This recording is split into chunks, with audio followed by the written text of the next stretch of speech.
Aquela manhã, o gerente mandou que todos os funcionários parassem de trabalhar. Éramos 23 pessoas reunidas no corredor central da empresa. Auxiliares, recepcionistas, vendedores, gente do estoque e 2 moças do café. Ainda segurava o rodo quando o Sr. Caio caminhou na minha direção.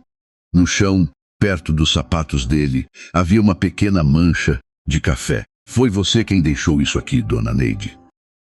Olhei para a mancha. Não, senhor. Eu ainda não limpei este corredor. Te colocou as mãos na cintura. Então está dizendo que apareceu sozinho. Alguns funcionários baixaram o rosto. Outros fingiram olhar para as prateleiras. Eu trabalhava naquela empresa havia 7 anos. Chegava antes das 6, limpava os banheiros, colhia o lixo e deixava as salas prontas antes de os escritórios abrirem. Nunca recebi advertência. Nunca faltei sem motivo. Mas, naquele dia, Caio parecia não querer uma explicação. Queria uma plateia. Sabe qual é o problema de funcionário antigo? Perguntou, calando alto para todos ouvirem. Começa a acreditar que está fazendo um favor para a empresa. Senti meu rosto queimar. Eu nunca pensei assim. Interrompa quando seu gerente estiver falando. Apertei o cabo do rodo. Eu tinha 64 anos, pressão alta e dores nos joelhos. Mesmo assim, fazia meu trabalho sem pedir que ninguém carregasse meus baldes. Caio apontou para a mancha. Limpe. Fui buscar o pano. Antes que eu me abaixasse, ele pegou o copo que estava sobre uma mesa e derramou o restante do café no chão. Líquido escuro se espalhou perto dos meus pés. Ouvi alguém prender a respiração. Agora tem serviço suficiente para justificar seu salário, disse ele. Algumas pessoas me olharam com pena. Pena doeu quase tanto quanto a humilhação. Abaixei-me devagar. Meus joelhos estalaram. Enquanto eu passava o pano, Caio continuou. A empresa precisa de gente útil. Não de uma senhora que demora 10 minutos para limpar uma poça. Levantei os olhos. O senhor me chamou de inútil? Ele lhes sorriu. Estou dizendo que talvez sua idade já não permita acompanhar o ritmo daqui. No fundo do grupo, Joana, que trabalhava no setor de embalagens, segurava o celular junto ao corpo. Eu não sabia que ela havia apertado o botão de gravação. E o caminhou ao meu redor, como se estivesse inspecionando um objeto quebrado. Quando meu pai fundou esta empresa, ensinou que ninguém era insubstituível. Eu conheci seu pai, respondi. O sorriso dele desapareceu. O que disse? Em Urdu. O sempre cumprimentava as pessoas da limpeza pelo nome. Ele dizia que uma empresa mostrava seu verdadeiro valor na maneira como tratava quem fazia o trabalho que ninguém queria enxergar. O corredor ficou em silêncio. Caio aproximou o rosto do meu. Meu pai morreu. Agora quem manda aqui sou eu. Eu poderia ter me calado. Receava daquele salário para comprar meus remédios e ajudar minha neta. Alguma coisa dentro de mim se recusou a aceitar que dignidade fosse um luxo reservado a quem usava terno. Dar não dá ao Senhor o direito de humilhar ninguém. Caio arrancou o crachá preso ao meu uniforme. A senhora está dispensada por insubordinação. Joana deu um passo à frente. Ela não fez nada. Quer ir junto? Joana recuou, não desligou o celular. Saí da empresa carregando minha bolsa e o uniforme molhado de café. Naquela tarde, bati o álcool seu comessilgo entre os funcionários. Antes do fim do expediente, havia chegado a uma pessoa que Caio acreditava nunca ouviria o que acontecia dentro daquela empresa. O verdadeiro dono é quando ele reconheceu minha voz. Não perguntou quem havia derramado o café. Perguntou por que ninguém tinha contado ao gerente quem eu realmente era, 6 meses antes daquela humilhação. Minha vida seguia num ritmo simples. Acordava às 4:30 da manhã, antes de o despertador tocar. Colocava água para ferver, passava café no coador de pano e separava os comprimidos da pressão numa tampa de plástico. Morava sozinha, numa casa pequena, nos fundos do terreno de minha irmã. Depois que meu marido morreu, Vendi quase tudo o que tínhamos para pagar as despesas do tratamento dele. Ficaram comigo uma máquina de costura, algumas fotografias e uma caixa de madeira que eu nunca abria na frente de ninguém. Às 5h20, pegava o primeiro ônibus. Depois, enfrentava mais uma condução até o distrito industrial. Chegava à empresa antes das 6h30, quando os corredores ainda estavam vazios. E as luzes dos escritórios permaneciam apagadas. Eu gostava daquele silêncio. Limpava as mesas, preparava os banheiros e recolhia o lixo antes que os funcionários chegassem.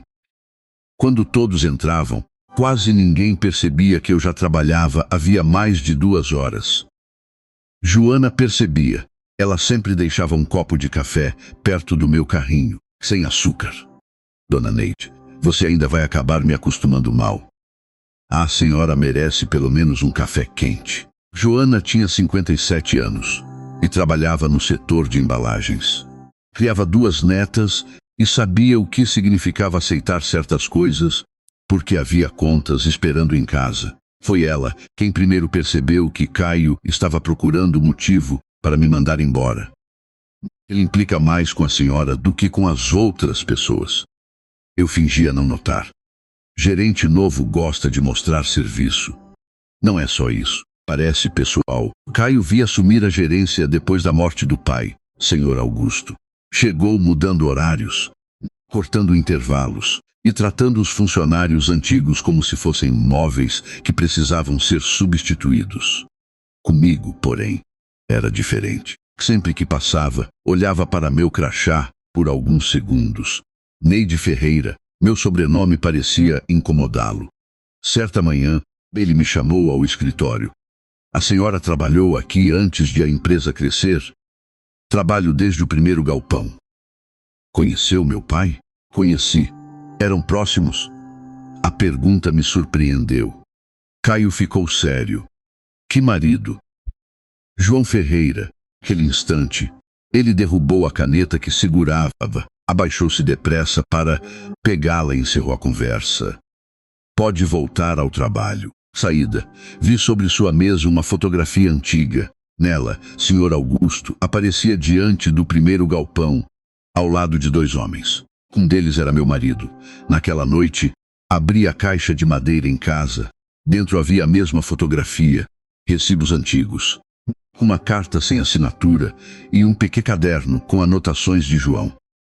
Meu marido ajudara a levantar o primeiro galpão, instalar as máquinas e trabalhar há meses sem receber salário completo.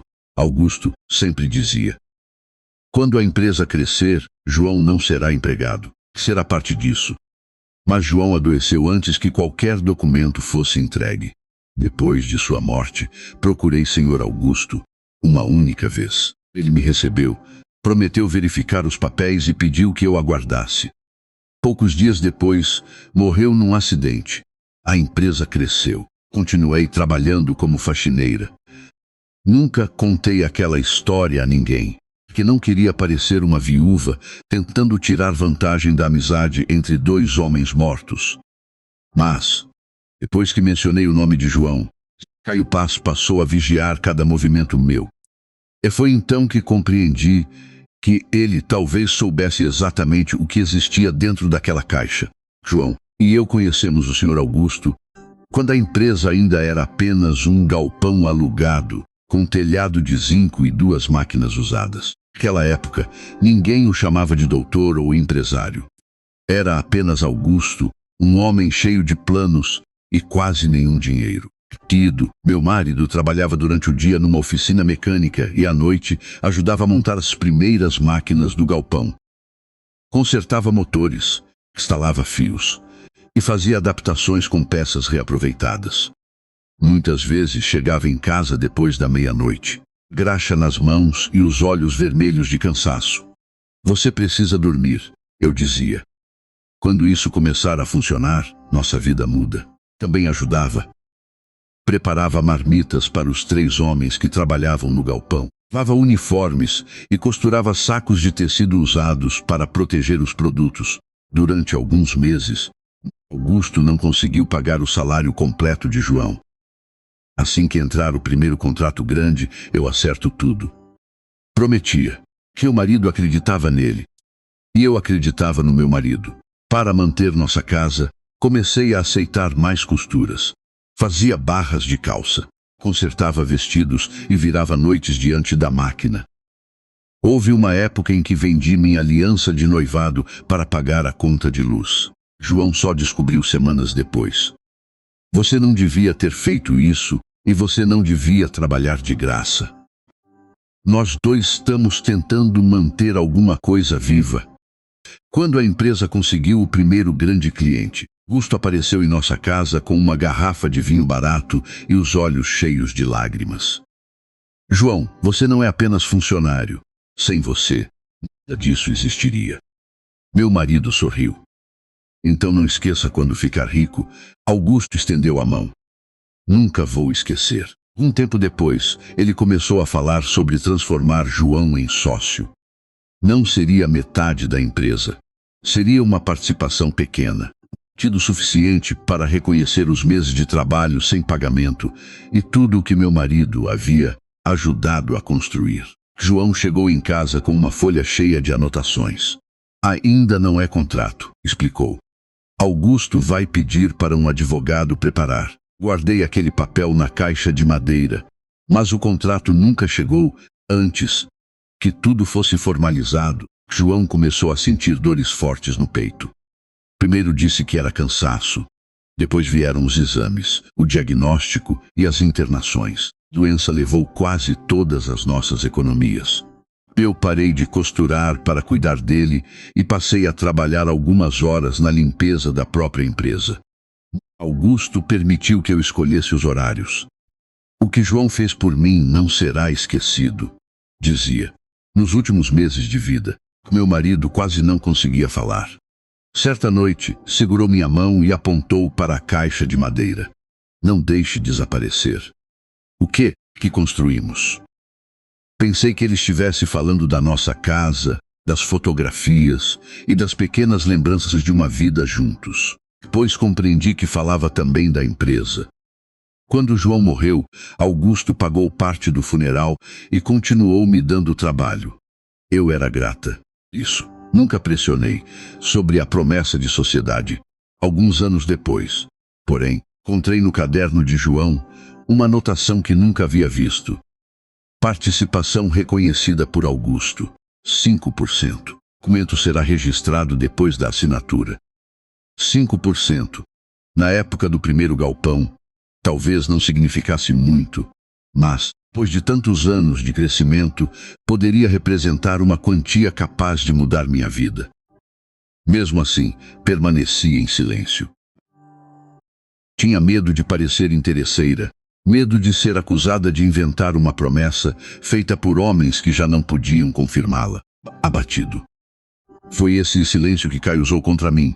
Porque, enquanto eu escondia a história por vergonha, teve tempo para descobrir que a faxineira quem chamava de inútil. Talvez fosse dona de uma parte da empresa que ele acreditava pertencer apenas à sua família. Depois que mencionei o nome de João, Caio deixou de esconder a perseguição.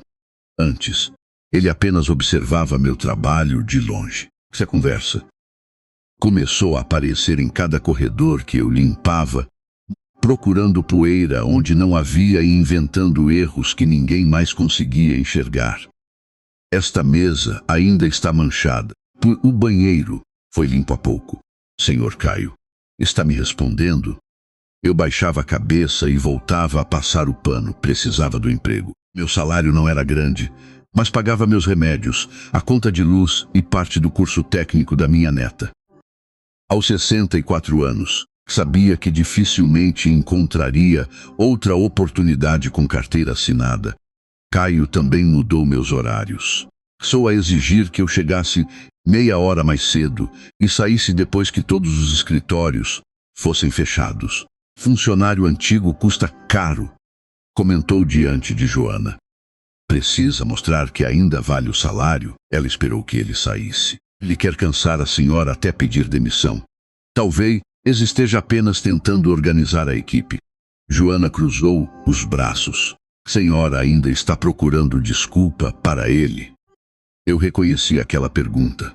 Durante anos, fiz o mesmo com pessoas da minha família. Sempre transformava crueldade em cansaço, mentira em dificuldade e abandono em falta de tempo.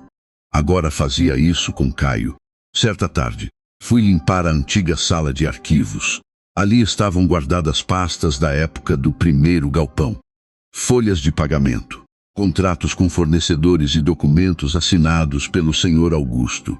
Quando abri um dos armários, encontrei várias prateleiras vazias.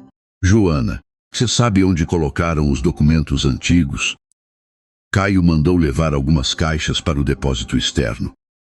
Quando, depois que a senhora falou do seu marido, senti um aperto. Entre aquelas pastas poderia estar a prova da promessa feita a João. Procurei o responsável pelo arquivo, mas ele disse que recebera ordens para não informar o destino das caixas. No dia seguinte, Caio me chamou ao escritório. Sobre sua mesa havia uma folha e uma caneta.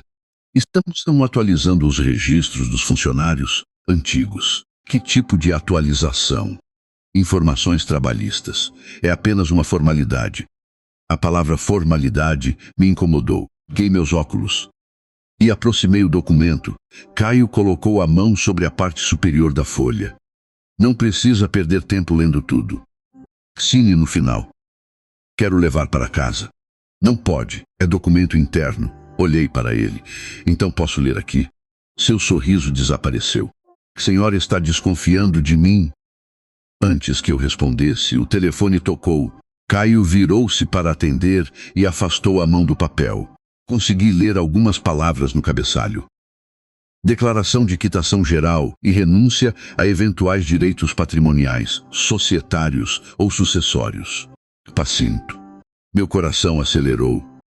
Aquele documento não tinha relação com meu contrato de trabalho. Caio queria que eu declarasse que não possuía qualquer direito sobre a empresa. Afastei a caneta. Não vou assinar. Ele desligou o telefone, lentamente. Está sendo mal orientada por alguém? Estou apenas lendo antes de colocar meu nome. Caio levantou-se. Escute com atenção, dona Neide. Meu pai ajudou a senhora depois que seu marido morreu. Deu emprego ou despesas e permitiu que continuasse aqui por caridade. Eu trabalhei por cada salário que recebi e deveria ser grata. Gratidão não exige que eu renuncie a um direito que o senhor diz não existir. O rosto dele ficou vermelho. Por alguns segundos, nenhum dos dois falou. Então Caio rasgou a folha ao meio e jogou os pedaços no lixo. Volte ao trabalho. Saí do escritório com as pernas tremendo. Joana me esperava no corredor. Contei o que havia lido. Ela olhou para a porta fechada. Se ele precisa que a senhora renuncie, é porque sabe que existe alguma coisa. Naquela noite, abri novamente a caixa de madeira. Entre as páginas do caderno de João, encontrei um nome escrito ao lado da promessa dos 5%. Roberto Valença. Conhecia aquele homem apenas de fotografias. Era o investidor que colocou dinheiro na empresa quando o primeiro galpão quase fechou. Depois da morte de Augusto, tornara-se o verdadeiro proprietário da maior parte do negócio, embora raramente aparecesse na fábrica. Na última linha, João havia escrito: Roberto testemunhou o acordo. Eu ainda não sabia como encontrá-lo, mas Caio sabia. Estava apagando arquivos e tentando obter minha assinatura. Talvez soubesse também que o verdadeiro dono da empresa poderia confirmar tudo. Manhã seguinte, cheguei à empresa antes das 6. Passei o crachá na portaria, mas a catraca permaneceu travada. O segurança olhou para a tela. Seu acesso foi bloqueado, dona Neide. Deve ser engano. Trabalho aqui há 7 anos. Antes que ele chamasse alguém, Caio apareceu no corredor. De deixá-la entrar. Ainda preciso resolver algumas coisas com ela. A palavra ainda me causou um arrepio. Ele me conduziu até o escritório e fechou a porta. Sobre a mesa havia um envelope branco, um documento de desligamento e uma quantia em dinheiro. A empresa está passando por uma reorganização, disse. Sua função será terceirizada. Desde quando? A partir de hoje. Dei para o envelope. E o que preciso assinar? Caio empurrou os papéis em minha direção. O primeiro confirmava minha demissão. Segundo dizia que eu recebia todos os valores devidos. No último, porém, parecia novamente a renúncia a qualquer direito patrimonial ligado à empresa. Isso não faz parte de uma demissão comum. Ele se recostou na cadeira. A senhora anda fazendo perguntas demais para alguém da limpeza. Foi o senhor quem me chamou aqui. Assine e leve o dinheiro. É mais do que conseguiria provar numa briga judicial. Olhei para as notas. Não era uma fortuna. Pagaria meus remédios durante muitos meses. Ajudaria minha neta e me daria algum tempo para procurar outro trabalho. Caio sabia exatamente quanto oferecer a uma mulher que tinha medo de ficar sem salário. Por que está pagando para eu desistir de algo que, segundo o senhor, nunca existiu? O rosto dele endureceu. Porque não tenho tempo para histórias inventadas por uma viúva ressentida. Meu marido não inventou o primeiro galpão. Não inventou as máquinas que consertou, nem os meses que trabalhou sem receber. Caio bateu a mão na mesa. Meu pai teve pena de vocês.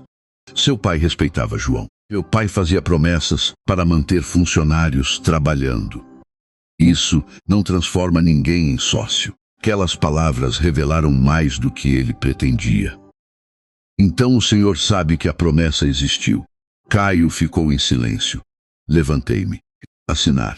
Ele pegou o envelope e guardou o dinheiro na gaveta. Quando sair por aquela porta, a oferta acaba. Então acabou. Caminhei até a saída. Antes que eu tocasse na maçaneta, ele falou: Roberto Valença não vai acreditar na senhora. Virei-me lentamente. Que eu não havia mencionado o nome de Roberto para ninguém, além de Joana. Como sabe que estou procurando por ele? Caio percebeu o erro. Pai falava desse homem. Não. O senhor sabe que ele testemunhou o acordo. Caio levantou-se. Escute, dona Neide. A senhora tem idade para entender quando uma batalha já está perdida. E o senhor tem idade para entender que quem destrói documentos costuma deixar rastros. Saí do escritório com as pernas tremendo. E Joana me esperava perto do depósito. O que aconteceu? Contei sobre a oferta, a renúncia e o nome de Roberto. Ela abriu a bolsa e me mostrou algumas fotografias tiradas do arquivo antes que as caixas fossem removidas. Em uma delas, parecia uma folha de contabilidade do primeiro ano da empresa. No rodapé havia uma anotação: participação reservada a João Ferreira, conforme acordo testemunhado por Roberto Valença. Meu coração disparou. Isso é a prova. É uma fotografia, respondeu Joana. Mostra que o documento existiu. Antes que pudéssemos guardar o celular, Caio apareceu. Arrancou o aparelho das mãos dela e viu a imagem. Vocês estão roubando informações confidenciais da empresa. O documento fala do marido dela, respondeu Joana. Amanhã, às 8, todos os funcionários estarão no corredor principal, disse ele. Vou mostrar o que acontece com quem espalha mentiras e desafia a gerência. Volveu o celular, mas apagou a fotografia diante de nós. Ele não sabia que Joana havia enviado uma cópia para o próprio e-mail. Bem não sabia que, na manhã seguinte, ela deixaria o gravador ligado. Caio acreditava que reunir 23 funcionários serviria para me envergonhar, até que eu desistisse. Não imaginava que aquela plateia seria justamente a testemunha que faria sua voz chegar ao verdadeiro dono da empresa. Na manhã seguinte, os 23 funcionários foram chamados ao corredor principal. Caio havia escolhido o horário de troca de turno, quando quase todos estariam presentes. Disse que faria um comunicado sobre disciplina e lealdade à empresa. Cheguei usando o uniforme da limpeza. Meu crachá ainda funcionava porque o desligamento não havia sido registrado oficialmente. Caio queria primeiro me expor diante de todos. Joana ficou perto do setor de embalagens, segurando o celular dentro do bolso do avental. Antes de sairmos de casa, ela me enviara uma mensagem. Hoje ele não vai poder negar o que disser. Quando Caio apareceu, carregava a pasta azul com os documentos da minha demissão. Estamos reunidos porque 2 funcionárias decidiram espalhar informações falsas e roubar arquivos confidenciais, anunciou. Algumas pessoas olharam para mim, outras para Joana. Dona Neide afirma que o marido dela era sócio da empresa. Uma história conveniente, criada depois da morte das únicas pessoas que poderiam desmenti-la. Respirei fundo. Eu nunca pedi que ninguém acreditasse apenas na minha palavra. Não interrompa. Caio retirou uma folha da pasta. A empresa ofereceu uma saída digna, mas ela recusou. Preferiu ameaçar a família que lhe deu emprego por caridade. A palavra caridade provocou um murmúrio entre os funcionários mais antigos. Eu trabalhara 7 anos ali. Tudo. Nunca recebi salário sem limpar um banheiro, carregar um balde ou recolher o lixo deixado por outras pessoas. Trabalhei por cada centavo, respondi. Caio caminhou até uma mesa onde havia um copo de café. Trabalhou, pegou o copo e olhou para o chão já limpo. Então virou. O café se espalhou diante dos meus sapatos. O corredor ficou em silêncio. Limpe, ordenou. Não me movi. O senhor reuniu todos para isso?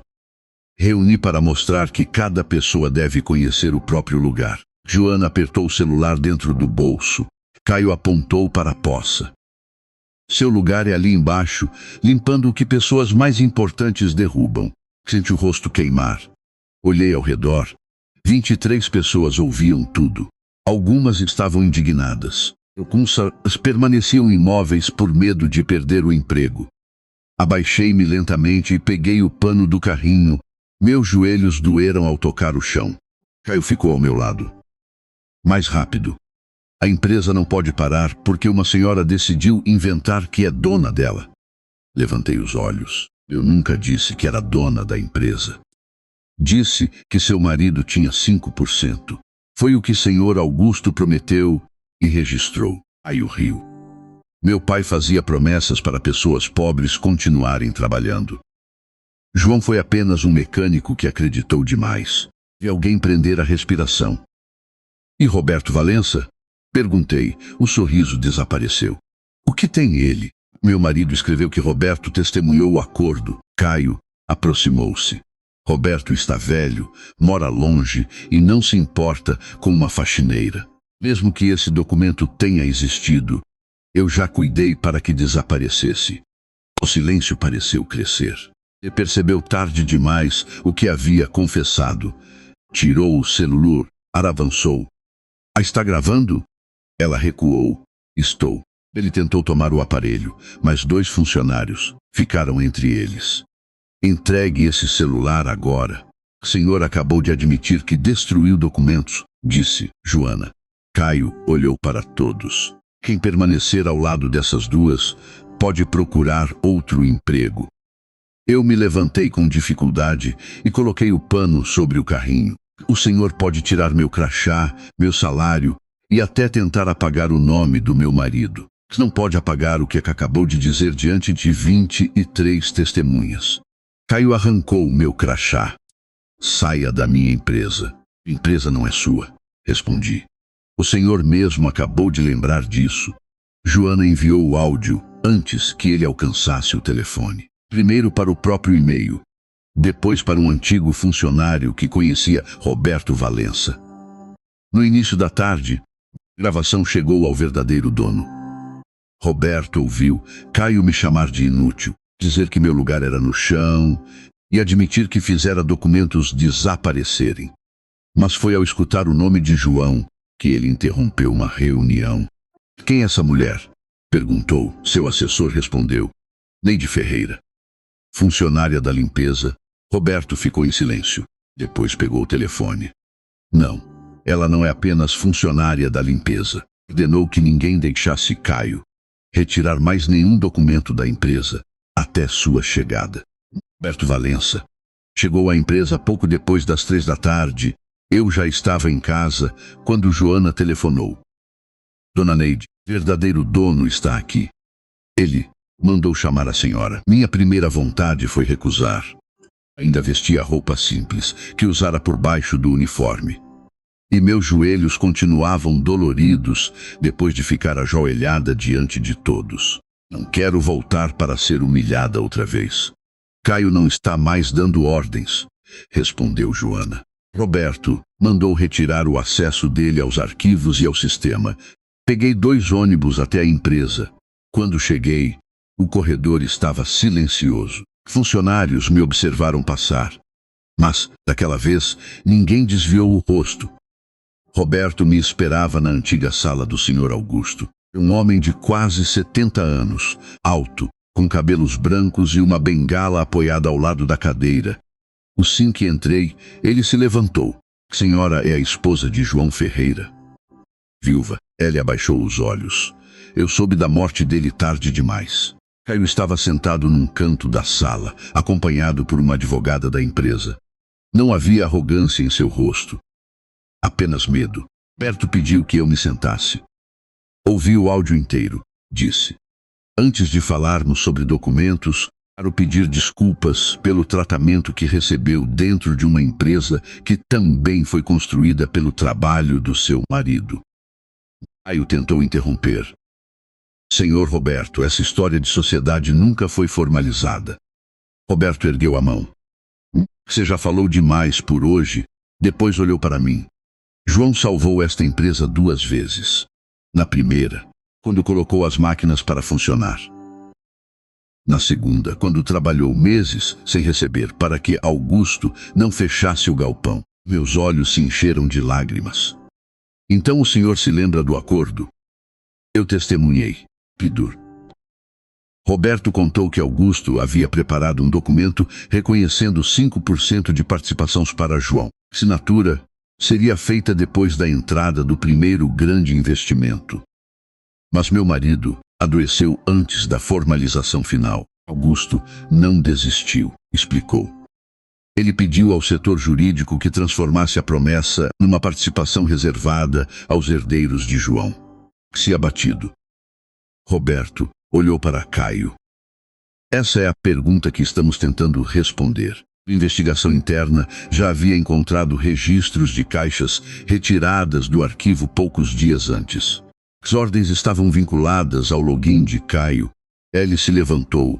Eu apenas mandei descartar papéis antigos e sem validade. Documentos sem validade não exigem declaração de renúncia, respondi.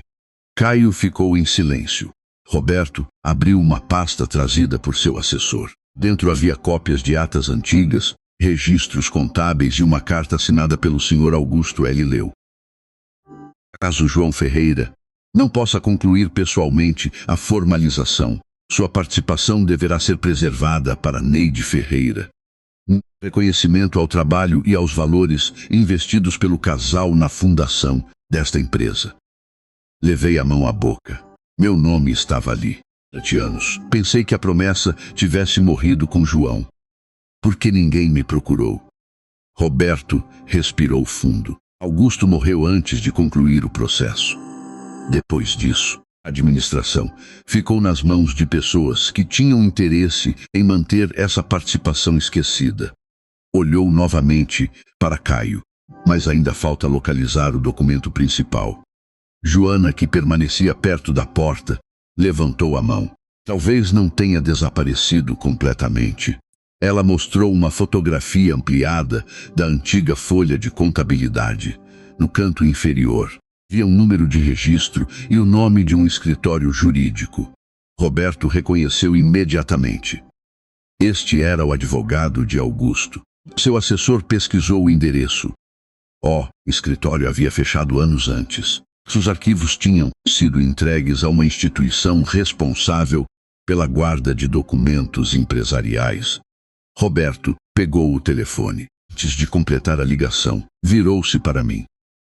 Se o contrato estiver nesse arquivo, dona Neide, a senhora não será apenas indenizada. O que isso significa? Ele fechou a pasta. Significa que, durante todos esses anos em que trabalhou limpando esta empresa, talvez também tenha sido uma de suas proprietárias. A resposta chegou no fim daquela mesma tarde. O antigo escritório de advocacia havia encerrado as atividades. Seus arquivos empresariais estavam guardados num depósito autorizado pelo tribunal. Pelo número encontrado na fotografia de Joana, localizaram uma pasta registrada em nome de João Ferreira. Roberto pediu que todos permanecessem na sala. Caio ficou sentado num canto, com as mãos unidas e os olhos fixos no chão. Pela primeira vez desde que assumira a gerência, parecia compreender que não conseguiria controlar o que seria revelado. Uma funcionária do arquivo enviou os documentos digitalizados. O assessor de Roberto abriu o primeiro arquivo no computador. No alto da página aparecia o nome da empresa ainda em sua forma antiga. Abaixo estavam as assinaturas de Augusto, Roberto e João. Meu coração começou a bater com tanta força que precisei apoiar as mãos sobre a mesa. Roberto leu em voz alta. Fica reconhecida a participação societária de 5% pertencente a João Ferreira. Em compensação pelos serviços técnicos, salários não recebidos e valores investidos na implantação da empresa. Fechei os olhos. O contrato existia. Não era apenas uma promessa entre amigos. Não era uma anotação feita por um homem doente. Meu marido havia sido sócio. Roberto continuou lendo. Caso João morresse antes de concluir a atualização do contrato social, os direitos seriam transferidos à esposa, Neide Ferreira. Meu nome aparecia novamente. Então eu tinha direito desde a morte dele? Perguntei. A advogada da empresa respondeu com cuidado. Em princípio, sim. Precisaremos analisar todos os registros e calcular o que deixou de ser pago ao longo dos anos. Quanto isso representa? Ela olhou para Roberto. Não podemos afirmar agora. A empresa cresceu, recebeu novos investimentos e distribuiu lucros em diferentes períodos. 5% da participação original não é um valor pequeno. Caio se levantou. Esse contrato nunca entrou no registro atual da empresa. Roberto virou-se para ele. Porque alguém impediu que entrasse. Eu não trabalhava aqui quando João morreu. Trabalhava quando as caixas desapareceram. Mas, quando tentou obter a renúncia de Dona Neide, e quando admitiu ter cuidado para que documentos fossem destruídos. Caio apontou para mim. Ela esperou todos esses anos.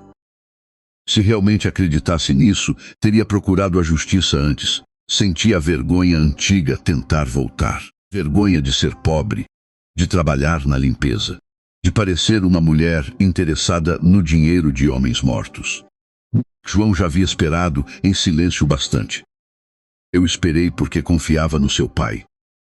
Respondi. Porque pessoas como o senhor ensinam mulheres como eu a sentirem vergonha até de perguntar pelo que lhes pertence. Ninguém falou. Roberto abriu outro documento. Era uma carta escrita por Augusto, pouco antes de morrer. Neide não deverá ser tratada como beneficiária de caridade. O trabalho dela e de João ajudou a manter esta empresa viva quando não havia recursos. Participação deve ser reconhecida com todos os direitos correspondentes. As lágrimas escorreram pelo meu rosto. Durante anos, vi Caio dizer que seu pai me dera emprego por pena. Augusto havia deixado registrado exatamente o contrário. Joana segurou meu ombro. A advogada explicou que seria necessário fazer uma auditoria completa. Lucros distribuídos, alterações societárias e valores que deixaram de ser repassados. Bem seria investigada a retirada dos arquivos e qualquer tentativa de destruição de provas. Roberto então se levantou. A partir deste momento, Caio está afastado de todas as funções administrativas. Caio empalideceu. O senhor não pode fazer isso sem ouvir minha versão. Ouvi sua versão no áudio. 23 funcionários também ouviram.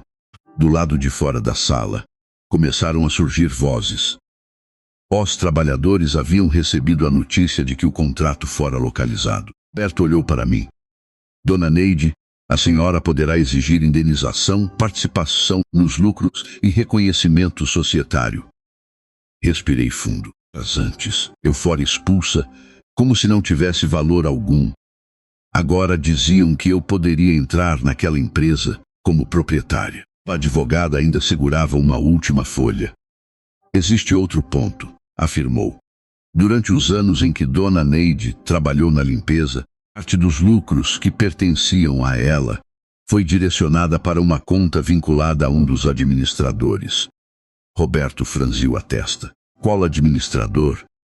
Ela virou a página. O nome de Caio aparecia ao lado das transferências. Quando a advogada leu o nome de Caio ao lado das transferências, ninguém se moveu. Ele foi o primeiro a reagir. Isso não prova nada. Administrava diversas contas da empresa. Roberto permaneceu em pé. Administrava. Não era dono delas.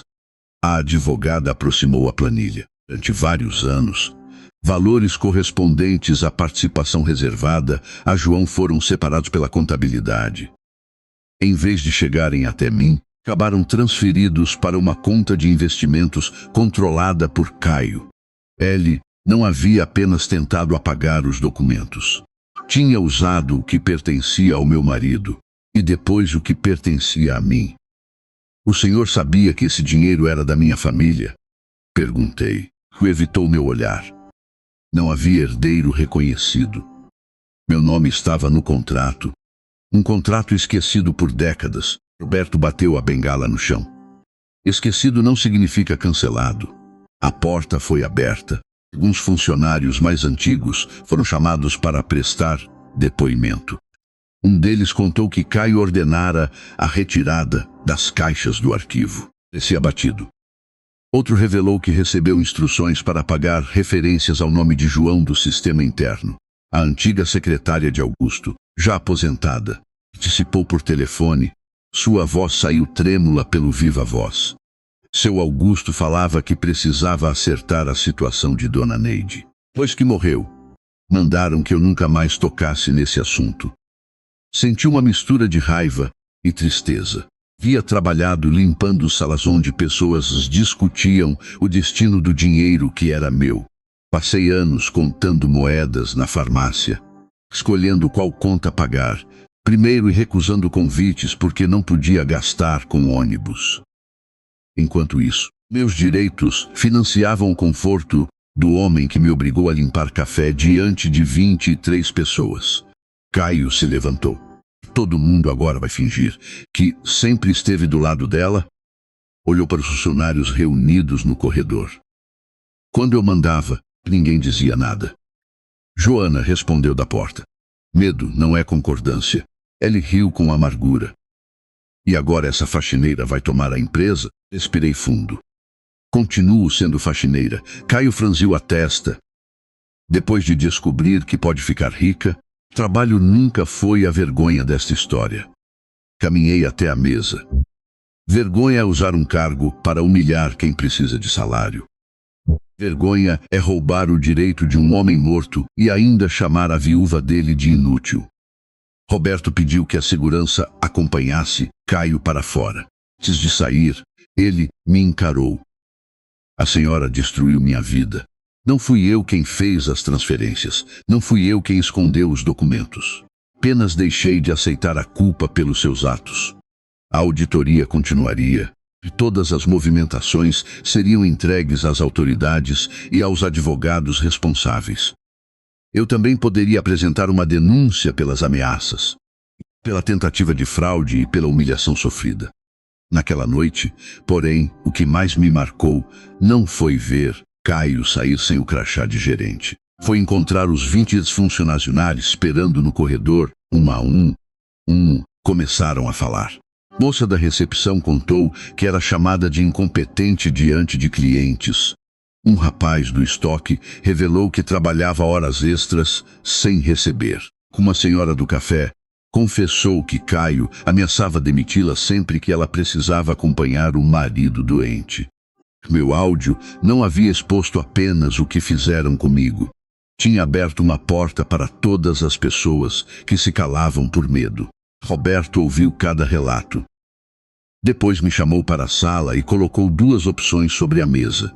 Eu poderia receber o valor calculado, vender minha participação e nunca mais voltar à empresa. Permanecer como sócia e ajudar a reconstruir a maneira como aquele lugar tratava seus trabalhadores. Olhei pela janela para o corredor que limpei durante 7 anos. Pela primeira vez, eu podia sair dali com dinheiro suficiente para viver em paz. Também podia ficar e impedir que outra pessoa fosse obrigada a ajoelhar-se diante de todos para provar que merecia respeito. Se aquela noite, pensando nas 2 opções que Roberto colocou diante de mim, eu poderia vender minha participação, receber o dinheiro e nunca mais pisar naquela empresa. Depois de tudo que aconteceu, ninguém me culparia. Teria condições de comprar uma casa pequena, pagar meus remédios e ajudar minha neta sem contar cada moeda antes do fim do mês. Mas, quando fechei os olhos, não vi o valor das ações. Joana, escondendo o celular no bolso para proteger minha voz. Vi a senhora do café pedindo folga para acompanhar o marido doente. Vi o rapaz do estoque baixando a cabeça enquanto contava as horas extras que nunca recebeu. Vi a mancha de café se espalhando diante dos meus sapatos. Na manhã seguinte, voltei à empresa. Roberto, advogado e representantes da contabilidade, já me esperavam. Tomou sua decisão? Perguntou ele. Coloquei a antiga fotografia de João sobre a mesa. Não quero vender tudo, Roberto ergueu os olhos. Deseja permanecer como sócia? Permanecer tempo suficiente para garantir que nenhuma pessoa seja tratada como fui. Não me tornei gerente. Não sabia administrar contratos, investimentos ou grandes contas. Mas aceitei participar do conselho responsável pelas decisões sobre funcionários, condições de trabalho e conduta das lideranças. Minha primeira exigência foi simples. Ninguém será humilhado diante de a dos colegas para servir de exemplo. Também pedi uma revisão das horas extras, contratos antigos e das denúncias feitas pelos trabalhadores. Joana passou a representar os funcionários nas reuniões. Eu? Perguntou, assustada. Você teve coragem quando todos nós ainda estávamos com medo. A auditoria confirmou que Caio desviara valores destinados à participação de João e ordenara a retirada de documentos do arquivo. As provas foram entregues às autoridades. Ele perdeu o cargo, teve os acessos bloqueados e precisou responder pelas transferências, pela tentativa de destruir registros e pela pressão, para que eu assinasse a renúncia. Eu não pedi que inventassem punições. Disse apenas a verdade. Durante anos, protegi pessoas das consequências porque confundia bondade com silêncio. Dessa vez, deixei que os próprios atos falassem. A empresa reconheceu oficialmente minha participação e calculou uma compensação pelos lucros, que nunca recebi. O valor era maior do que tudo o que imaginei possuir. Quando a advogada explicou os números, minhas mãos tremeram. Dona Neide, a senhora não precisará mais trabalhar na limpeza. Olhei para minhas mãos. As unhas gastas, os dedos marcados por produtos fortes e a pele ressecada contavam a história de uma vida inteira. Nunca tive vergonha de limpar, respondi. Agora quero escolher quando descansar. Comprei uma casa pequena, com uma varanda onde cabia minha máquina de costura e um quarto para minha neta estudar. Reservei dinheiro para os remédios e para o futuro. Bem, criei, dentro da empresa, um fundo de apoio para trabalhadores antigos que enfrentassem doenças ou dificuldades familiares. O fundo recebeu o nome de João Ferreira. Na cerimônia de apresentação, 23 funcionários estavam no mesmo corredor onde fui humilhada. Roberto colocou uma placa na parede. Esta empresa foi construída por pessoas cujo trabalho jamais poderá ser tratado como invisível. Joana segurou minha mão enquanto todos aplaudiam. Eu não precisava daquela homenagem para saber meu valor. Mas pensei em João. Durante anos, temeu que tudo que construiu desaparecesse. Agora seu nome estava exatamente no lugar de onde tentaram apagá-lo. Quando a cerimônia terminou, Roberto pediu que eu permanecesse. Retirou um envelope antigo da gaveta. Encontrei isto entre os documentos de Augusto. Na frente, via meu nome escrito à mão. para Neide quando a verdade sobre João finalmente for reconhecida. Abri o envelope com cuidado. Havia uma carta e uma fotografia do primeiro galpão. Mas, antes que eu começasse a ler, o segurança apareceu na porta. Dona Neide, aí está no portão. Meu coração apertou. O que ele quer? Disse que não veio pedir dinheiro nem recuperar o cargo. Olhei para a carta ainda fechada entre minhas mãos. Então por que voltou? O segurança hesitou. Ele disse que precisa pedir desculpas à senhora diante das mesmas pessoas que ouviram a humilhação. Caio esperava do lado de fora do portão. Não usava terno. Vestia uma camisa simples, sem crachá, e mantinha os olhos baixos. Parecia menor do que o homem que semanas antes caminhava pelos corredores, como se cada pessoa ali existisse apenas para obedecê-lo. A senhora permite que eu entre? Perguntou. Olhei para Roberto.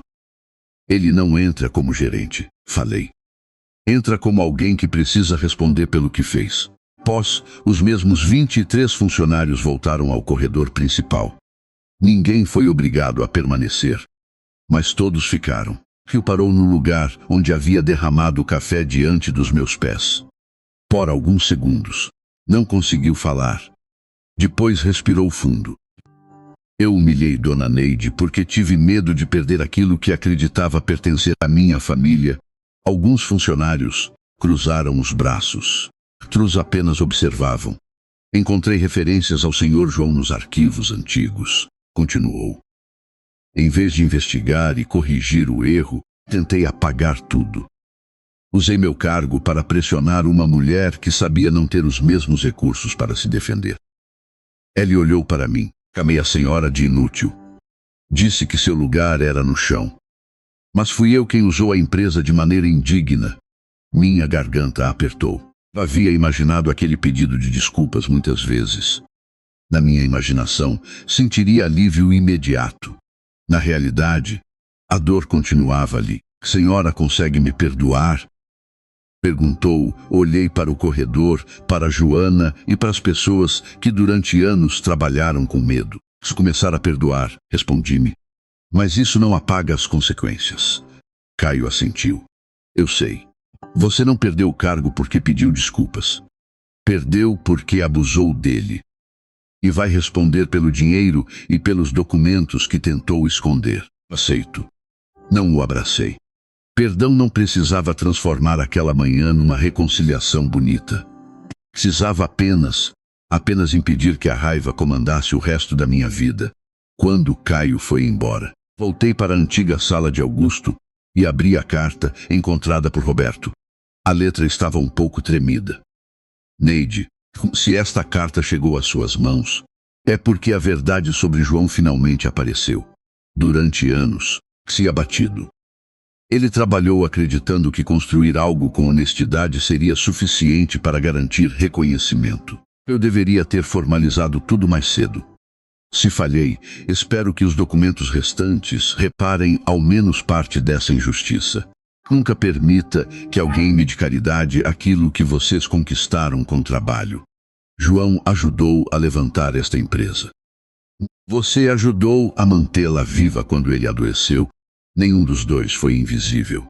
Parei de ler e encostei a carta no peito. Passou a vida temendo que seu esforço desaparecesse. Augusto morreu carregando a culpa de não ter terminado o que prometeu. Agora os dois nomes estavam novamente unidos na história da empresa. Nos meses seguintes, muita coisa mudou. As horas extras foram pagas. Indo, os supervisores passaram por treinamento. Foi criado um canal para denúncias que não dependia da autorização dos gerentes. Toda reunião começava com uma regra simples. Nenhum resultado justificava humilhar uma pessoa. Eu não voltei a usar uniforme de faxina. Também nunca escondi que havia sido faxineira. Algumas manhãs, chegava cedo e caminhava pelo corredor antes de os escritórios abrirem. Timara e Guto. O silêncio continuava o mesmo. A diferença era que agora, quando os funcionários chegavam, cumprimentavam pelo nome as mulheres que limpavam as salas. Joana tornou-se minha companheira nas reuniões do conselho. Certo dia, Apontou para a placa com o nome de João. Ele ficaria orgulhoso da senhora. Sorri. Ele ficaria orgulhoso de nós duas. Durante anos, pensei que dignidade significasse suportar tudo em silêncio. Aprendi que dignidade também é levantar-se, dar provas e dizer que ninguém tem o direito de transformar trabalho honesto em motivo de vergonha. Caio reuniu 23 pessoas para me diminuir. Mas foram exatamente aquelas 23 testemunhas que ajudaram a devolver meu nome, que o nome de João e a voz de todos que já haviam sido obrigados a se calar. Meu trabalho nunca me fez menor. Que diminui uma pessoa não é limpar o chão. É acreditar que ocupar um cargo lhe dá o direito de pisar em quem o mantém limpo.